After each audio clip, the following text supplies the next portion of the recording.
Esto es Club de Lectura, yo soy Soledad Massín, ella es Rocío Baró y él es Mauricio Dayub, actor, productor, director, también escritor. Lanzó hace poco su libro de relatos, Alguien como vos. Hola Mauricio, bienvenido. ¿Cómo están? ¿Cómo estás, Mauricio? Oh, Alguien bien. como vos, el último libro, tu único libro, tu primer libro, donde podemos ver diferentes capítulos que, por ejemplo, de figura escuela, infancia, club, basado en tu vida, después de 30 años, más o menos, de los primeros escritos que tenías. ¿Por qué ahora? En realidad, la pandemia me dio el tiempo para hacerlo. Yo tenía en un cuaderno, anotaba el título de las historias que yo sentía que habían sido fundamentales en mi vida, que habían sido muy importantes por lo que me habían dejado, por lo que me habían enseñado. Pero escribí el título como para no olvidarme, no sé, por esas cosas que a veces decía, esto que me pasó, no me lo olvidé, me marcó, casi que forjó mi personalidad, porque a partir de ahí, siempre que yo estaba en una situación similar, eso me resonaba, ¿no? Y en los veranos, cuando tenía más tiempo, le fui poniendo, tratando de recordar a qué edad me había pasado eso que me había pasado. Y en pandemia busqué ese cuaderno y vi que tenía más de 25 títulos, uno a los 5, otro a los 9, otro a los 15, otro a los 17, otro a los 23. Y empecé a recordar, a trabajar sobre esos relatos, sobre los títulos esos que podían ser relatos, y agregué otros que no había agregado, y los empecé a escribir. Si no hubiera tenido el tiempo de la pandemia, tal vez estarían todavía en el cuaderno los títulos. Pero los escribí, después les empecé a grabar el audio para corregirlos, y como me gustaban, los empecé a compartir con alguna gente muy cercana. Y casi todos me decían, ¿tenés otro? Y les pasaba otro. Che, me encantaron. ¿Seguís con esto? Sí, sí, tengo varios. Pásame otro. Me empezó a pasar que me pedían, pero así de a 5, de a 6, de a 7. Y me di cuenta que había algo ahí, que todos tenían como una esencia común. Y ahí fui armando como un estilo, digamos, tratar de que no pasaran los 3 minutos de relato, que tuvieran comienzo, desarrollo y final, que algunos fueran divertidos, otros emocionantes, pero que todos tuvieran antes del final eso que a mí me había hecho escribir los títulos, ¿no? Eso que a mí me había enseñado. Y bueno, no quiero hacer larga la respuesta, pero después de eso me los pidieron, los empecé a publicar en las redes, y después me los pidieron de un congreso de la lengua, y después de una revista, y después me llamaron de la radio para que fuera a contarlos toda la semana, y después apareció Random House, que había escuchado los relatos en la radio, y la editora me dijo que sentía que había un libro, que quería saber si tenía más, y bueno, le conté y les mostré lo que tenía, y ahí cerramos el acuerdo para que el libro se presentara este año sobre la Feria del Libro. Al escribir sobre experiencias personales tuyas, ¿escribís todo? ¿Hay algo que dejás, que te guardás? Digo, no solo en el contenido, sino quizás en un tono. Vos sabés que yo siempre creo que hice todo lo posible para que nadie me conozca. Yo siempre entendí que actuar tenía más que ver con observar a los demás que con ser observado. Y eso hacía que yo me mantuviera siempre sin contar mucho lo mío. De hecho, tal vez por cosas de chico, de mi familia, no es que éramos una familia en la que los padres nos sentaban en la mesa y nos decían, bueno, contame qué te está pasando. Se hablaba muy poco, entonces casi todas las cosas importantes yo no las compartía, las tenía, me latían adentro, parecía que me iba a explotar el corazón y me las guardaba. Entonces a estos relatos los conté tal cual ocurrieron. Es muy poco lo que les pude intervenir.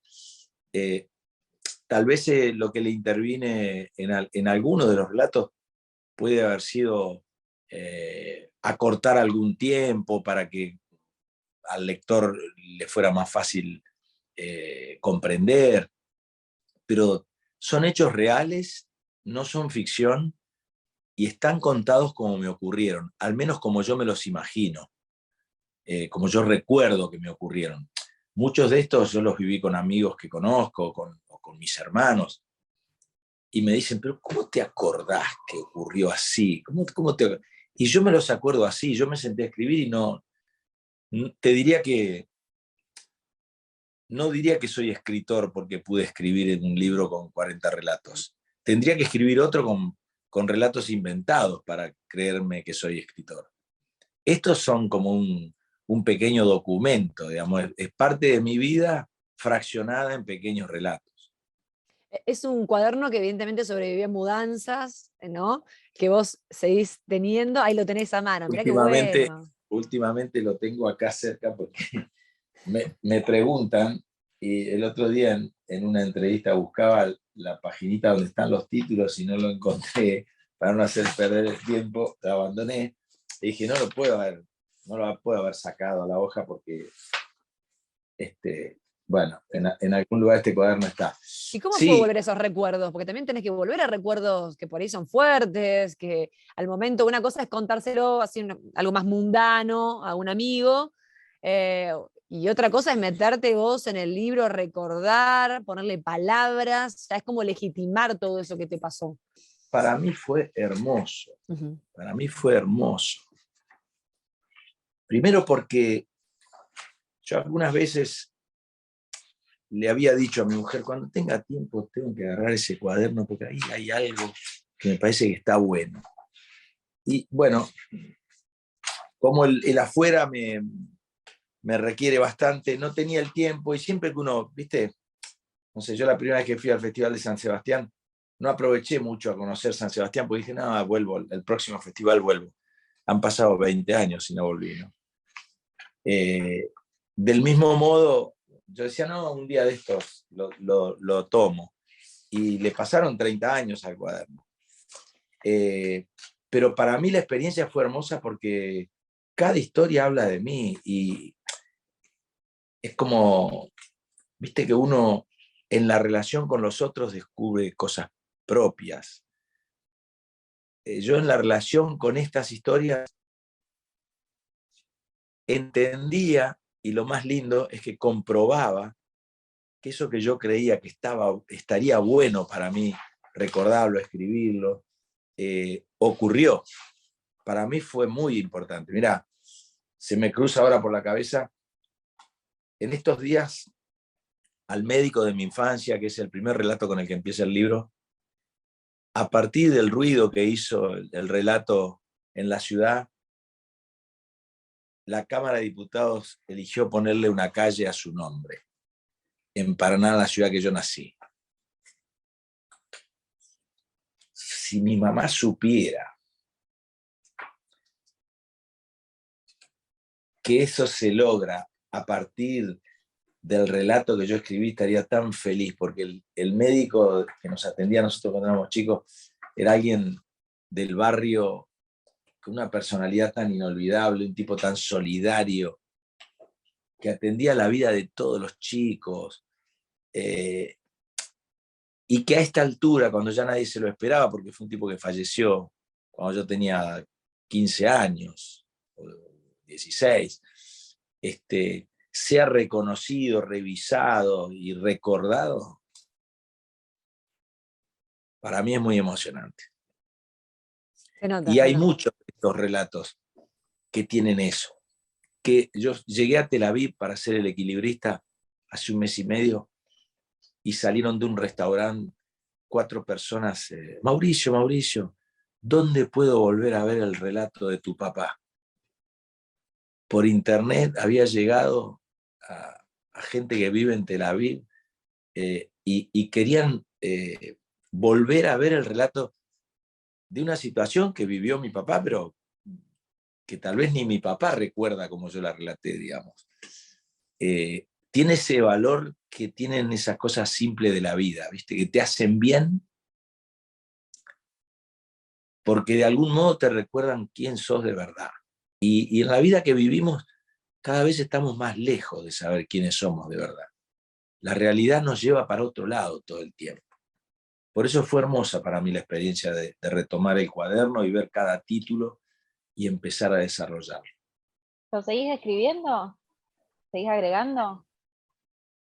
No, lo que estoy haciendo ahora, que un poco porque me surge, porque me los piden, así como en pandemia les empecé a poner imágenes, ahora hay gente que, como vio que trabajé con escenógrafos, dibujantes, caricaturistas, gente del medio audiovisual, los otros uno que dibuja con arena, por ejemplo, gente que se dedica a eso y que cree que tiene posibilidades, me pide algún relato para ponerle imágenes. Y estoy compartiendo, tengo 2 o 3 que se están armando, que le están poniendo imágenes, y entonces estoy de nuevo con los relatos compartiéndolos, pero ya no en la etapa literaria, digamos, sino en la etapa audiovisual. ¿Te lo imaginás en teatro? Digo, el teatro es literatura, vos sos un tipo, bueno, sos actor, sos director, creo que en algún momento te escuché decir que sos un polirrubro, ¿no? Tenés mucho de la autogestión, me parece. Sí. Y es una posibilidad, ¿o no? Mira, el otro día el Chango Espasiú, que le puso música a una de mis obras, me convocó para grabar en vivo, él poniéndole música en vivo y yo contando uno de mis relatos. Y mientras lo hacíamos, yo digo, esto es un espectáculo, en 2 minutos esto es un espectáculo. Nos vamos juntos y charlamos con la gente y le hacemos escuchar la música y le contamos los relatos y hasta algo podría hacer con ellos. Algunos te digo que cuando los escribía los tuve que simplificar y acortar a esos 3 minutitos que te dije que me gustaba que duraran, pero sentía que había mucho más, que si tiro de ese hilo puede surgir una historia que sea más que un pequeño relato. Seguramente en algún momento pueda ocurrir lo que decís. Decís, le contamos una historia, le contamos un relato y pienso, ¿qué es lo que te gusta más a la hora de poner una obra en escena, de actuar vos, un personaje? La construcción de ese personaje, es decir, interpretar a un alguien, a un otro distinto a vos, o contar una historia. ¿Qué pesa La más? verdad, la verdad es que lo que más me gusta es construir el todo desde que no hay nada. Ese empezar a sentir que hay algo que podría estar bueno para compartir con el público y irme a distintos lugares. Yo he elegido un pequeño pueblito de calles y lugares alrededor de donde vivo, donde uno de los lugares me inspira una cosa, el otro me inspira otra, algunos voy a la mañana, otros voy a la tarde, son como rincones, ¿no? Ese momento cuando empiezo a rumiar, digo, esto va a estar bueno para compartir con la gente y empiezo a pensar en quiénes serían las personas más idóneas que me podrían acompañar. Ese inicio de construcción es el más hermoso de todo, porque mientras lo voy haciendo no tengo ninguna seguridad de acertar, pero hay un impulso que desconozco de dónde viene que me dice que voy bien y que siga por ahí. Lo demás, hoy por hoy, compartirlo ya en el escenario con todo cerrado, también es hermoso. Pero lo que va ahora ya festejé 500 funciones, ¿no? Pero lo que va entre la primera función y las 500 es una tarea más compleja, más difícil, donde hay más inseguridad, cuesta más el armado técnico, que todos estén con todas las pilas para que todo salga recontra bien, para que no haya detalles sin resolver. Eso lleva una energía que no es la más linda es la previa, me gusta mucho más. Y como decías también en tu pregunta, la construcción del rol, a mí el teatro siempre me atrajo por la transformación. A mí me gusta que el cuerpo de la persona no sea la que sale al escenario, que sea la del personaje, ¿no? Me decepciona mucho cuando veo un actor que me gusta mucho en alguna obra de teatro y me quedo a esperarlo y cuando sale es igual a lo que vi. Hay un plus ahí que no me gusta. A mí me gusta que lo que está arriba del escenario es como que no me gusta cuando van de gira y utilizan los objetos que hay en el teatro. Y a todas las obras le ves la misma silla, la misma mesa, el mismo living. ¿Viste? Como que no, el teatro tiene que tener objetos que son exclusivamente de ese espectáculo, generados en los ensayos, construidos para que cumpla determinada función. Y los roles también, el mismo rol en todos lados es como que no, para mí tiene menos mérito. Hay gente que hace de eso un arte y lo hace muy bien, pero son personas con un carisma también muy particular. Hay que tenerlo. Yo no me creo tan atractivo como para salir yo al escenario y que la gente diga que va. En base a eso fue la idea de que en la obra El Equilibrista, si no te gusta lo que viste, vos salís y la idea es te devolvemos tu dinero. Un poco en eso Mira, que vos... vos sabés que fue una idea que me dio Carlos Rottenberg la primera vez que iba a hacer temporada Mar del Plata. Yo iba a ir con el amateur, hace de esto 25 años, y él me dio 2 o 3 ideas para que mi temporada funcionara. Y esto me lo dijo, me dice, para mí tu espectáculo es teatro con garantía. Me dice, no va a haber nadie que no le guste. Me dice, ¿por qué no haces algo con un escribano? Que tengan que ir a una escribanía. De hecho, nos reíamos porque me decía, pon el horario de la escribanía en horario de playa, así nadie va, que nadie vaya a quejarse a que le pida la devolución de las entradas. Pero a mí me pareció muy jactancioso. Digo, encima que no me conoce nadie, voy a promocionar que devuelvo el dinero ante un escribano. No, me pareció una mala presentación. Fui con perfil bajo, me fue muy bien esa temporada, mucho mejor de lo que él y yo nos imaginábamos. De hecho, fue la temporada que me abrió las puertas de la profesión, te diría, porque a partir del amateur, yo siento que la mirada de los demás hacia mí cambió muchísimo, se modificó mucho, y me ayudó a todo lo que vino después.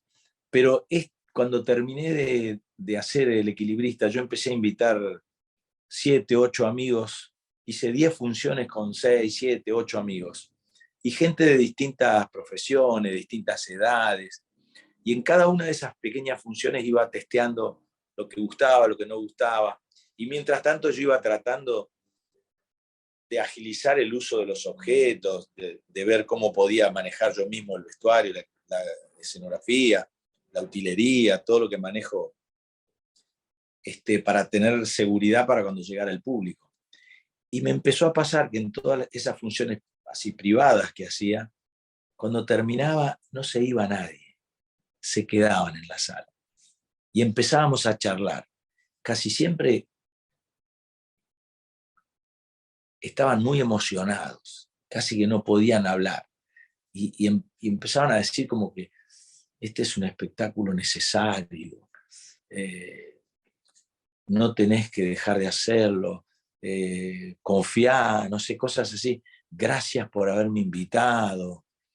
Sentí que tenía esos condimentos que hacían que tal vez ningún espectador querría que le devuelvan el dinero. Querría, no sé, que nadie se iba a sentir como que había pagado más de lo que había visto o que se había equivocado al elegir la obra.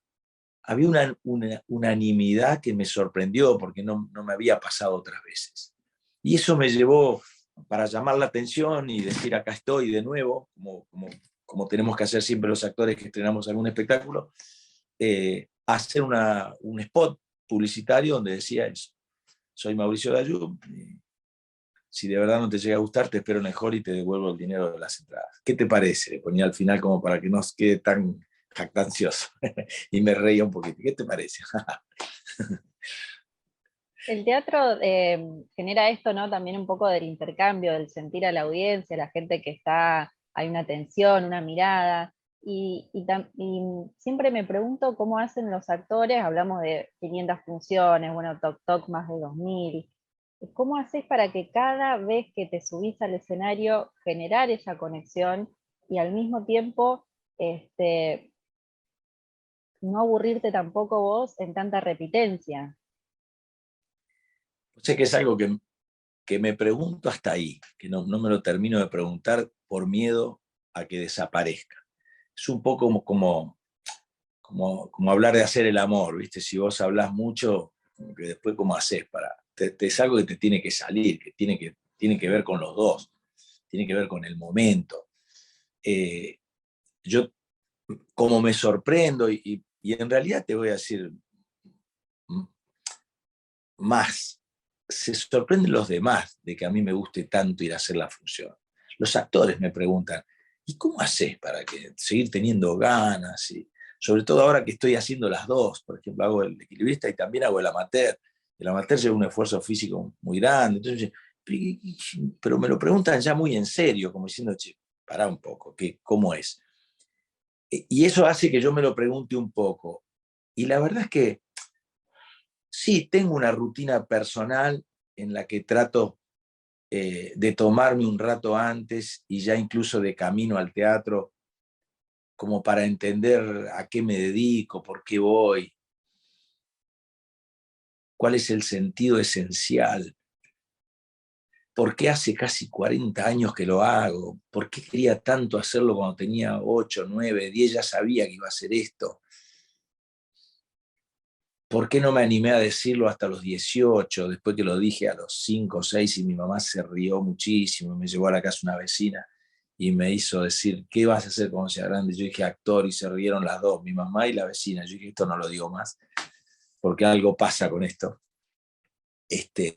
Y me lo tuve guardado y si no me hubiera animado, casi que esto hubiera sido un deseo, pero no hubiera sido nunca concretado, porque por ser un hijo educadito, eh, empecé a estudiar la carrera que quería mi papá, a pesar de que yo sabía que no era la mía, y me costó hasta casi 4 años ir a la facultad a estudiar algo que no era lo mío, mientras sin que se enteraran, hacía teatro por otro lado para constatar que era eso lo que a mí me gustaba. Entonces ahora, después de todas esas búsquedas, esas luchas, tener la posibilidad de hacerlo con espectáculos que coinciden con la gente, con lo que a mí me gusta hacer, coincide con el espectador. Y, y además que vengan a verme. A mí, durante muchos años yo tenía 30 o 40 sentados y hacía un montón de cosas para tener 30 o 40, porque yo decía que con 30 o 40 yo me podía desarrollar, que no me preocupaba que hubiera más, pero me venían a ver muy pocos. Y ahora que sean muchos, es imposible que no me dé las ganas que me da de... Hoy es jueves, pero si fuera sábado sería mejor, porque ya estaría en Rosario. Hoy es jueves y está bueno porque tengo que hacer la amateur esta noche a 4 cuadras, acá en mi sala, en mi barrio. Y ya me levanto contento porque sé que tengo función. Anoche hice el equilibrista en el Nacional, en una sala de 1000 personas. Yo lo empecé haciendo en la mía, para 180. Tengo muchas razones para que me siga gustando y me siga ilusionando. Y además después, un poco lo que decías vos, cuando termina la función, salir al hall y compartir con la gente y escuchar lo que la gente dice y ver que eso que es producto de lo que yo puse arriba del escenario, que tiene que ver con pensamientos, con sensaciones que yo recogí de mis tíos, de mis abuelos, de mis viejos, saber que tenían razón ellos con lo que pensaban, lo que sentían y que el que estaba equivocado era el mundo. Compartir eso con el público hoy, después de tantos años, es muy reivindicativo. A mí me pone en un lugar muy conmovedor. Es lo que es más de lo que yo me imaginaba que podía lograr con la profesión. Mauricio, le has puesto la piel, el cuerpo a muchos personajes en tele, en teatro. ¿Hay algún personaje por ahí de algún libro que leíste, una novela que te gustaría, que decís, bueno, esto lo podría representar yo, lo podría interpretar yo? ¿Se te ocurre alguno? Eh, siempre tengo la sensación de que hubiera podido hacer muy bien a Hamlet, pero en su momento nadie iba a creer en mí como para poder hacerlo. Y siempre pienso si no tengo chance todavía de agarrar esos textos, esos parlamentos tan largos para los cuales hay que tener muchísimo oficio para hacerlos coloquiales y que a la gente le lleguen como hablamos ahora, ¿no? No creo que lo pueda hacer de ninguna manera por un tema de edad, pero hay cosas que me quedaron de otros que vi trabajar.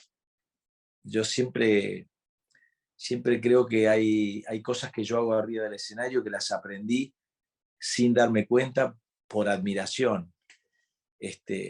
Y alguna de esas cosas se me cruzó recién cuando dije Hamlet, se me cruzó Halcón, que lo hacía y lo hacía muy bien. Porque hay veces que reconozco pequeños detalles, ¿no? Un movimiento, una forma de pararse, un piecito que va más atrás, detalles que solo un actor puede advertir, que son mejores para estar frente al público. Pero no, en general lo que añoro son buenos proyectos con gente amiga, con gente conocida, para tener confianza y animarme a hacer sobre el escenario lo que no me animo a hacer en la vida. Casi siempre ahí es donde encuentro algo que me sorprenda a mí y que después eso mismo pueda sorprender al espectador. En este proceso de construirte como actor, como director, como productor, de armar tu propia sala, ¿hubo lecturas que te acompañaron? Yo, mira, siempre sigo siendo muy comprador de libros, pero lamentablemente no soy tan buen lector. En mi casa mis hermanos leen mucho. Yo no sé por qué no tengo esa posibilidad. Yo siempre leí poco, muchas veces, partes del libro marcados y vueltos a leer, pero no tengo la posibilidad de leer una novela de 300 páginas, de 400 páginas. No llego a hacerlo. No sé si es como que tengo una dispersión o una ansiedad personal que me lleva enseguida a otras cosas. O la propia lectura me lleva a escribir otra a mí al costado y después me voy con la mía y dejo la que me llevó a hacerlo, ¿no? A veces es a escribir, otras veces es a salir a la calle a ver cosas, otras veces, pero es como que la lectura siempre me produce algo activo que no me permite seguir en la lectura. Los libros no son nada, son lindos objetos y nada más. Si uno lo abre y lo lee, aparece eso que te digo, que en mi caso tiene la contra, que me hace salir a buscar otras cosas en lo que leo. Mauricio, la última pregunta por mi parte. ¿Cuál es la próxima gran historia que estás ahí rumiando con ganas de hacer? Ya sea actuar o dirigir, montar. Mira, yo voy acopiando, guardando papelitos donde escribo lo que me emociona, lo que me ilusiona, lo que me llama la atención todos los días. Y cuando me siento a escribir, los empiezo a sacar y trato de emparentarlos a esos papelitos y veo cómo se van hablando unos a otros, porque como son todas cosas que me han pasado, que a mí me han gustado, encuentro esa forma de relacionarlos, ¿no? El día que me ponga a hacer eso, cuando tenga un poco más de tiempo, que será la próxima obra que escriba, siento que va a ser sobre alguien que tiene un rasgo distintivo, alguien que es distinto a los demás y que eso le genera cierta inseguridad, pero que al mismo tiempo tiene que ser su fuerte. Tengo esa idea como dando vueltas, y tal vez en algún momento, si empezara a tener tiempo ahora, si me le empezaría a levantar a las 6 de la mañana, como hago siempre para escribir, y empezaría por ahí. Empezaría a sacar los papelitos de la caja y para tratar de darle cuerpo a ese personaje, a Distinto. Mauricio Dayud, muchísimas gracias por pasar por el Club de Lectura. Un gustazo tenerte. No, un placer para mí y casi que es mucho que yo pase por el Club de Lectura, por lo que les conté, pero acepté la invitación con mucho agrado, así que muchas gracias, la he pasado muy lindo charlando con ustedes. Muchas gracias, Mauricio. Esto fue el Club de Lectura.